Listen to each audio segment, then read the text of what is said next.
तुम्हाला माहिती आहे का, आज मी फक्त 15 मिनिटात पावभाजी बनवलेली आहे. खूप सोपी रेसिपी आहे. चला तर रेसिपीला सुरू करूया. इथे मी बटाटे घेतलेले आहेत कापून, गाजर घेतलेले आहेत, वटाणा आणि शिमला मिरची, फ्लावर आणि छानसा कलर येण्यासाठी बीट घेतलेला आहे. हे सर्व धुवून घेतले आणि मग प्रेशर कुकरमध्ये शिजून घेतलेलं आहे. भाज्या आता छान मऊसूत शिजलेल्या आहेत. आता ते पुरणजाळीमध्ये आपण मॅश करून घेऊया. यामुळे भाज्यांचे तुकडे अजिबात राहत नाही आणि भाज्या छान एकजीव होतात. यामुळे भाजी ही एकदम छान मऊ आणि स्मूदी होते आणि दिसायलाही भाजी छान दिसते. आता आपण पावभाजीची ग्रेव्ही बनवून घेऊया. कढईमध्ये मी थोडंसं बटर, तेल आणि आलं लसणाची पेस्ट घालून चांगलं मिक्स करून घेतलेलं आहे. आता त्याच्यामध्ये आपण कांद्याची पेस्ट घालून घेतली, तेही छान तेलात भाजून घेतलेलं आहे.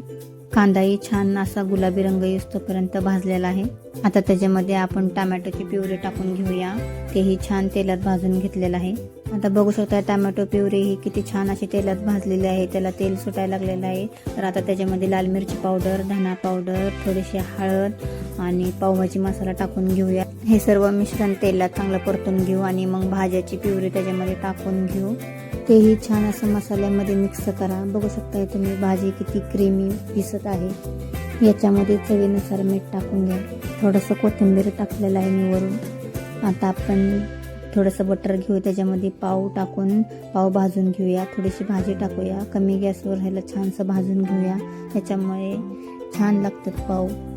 चला तर रेडी झालेली आहे आपली पावभाजी रेसिपी. आहे ना एकदम सोपी रेसिपी. लहान मुलांसाठी तर परफेक्ट रेसिपी आहे.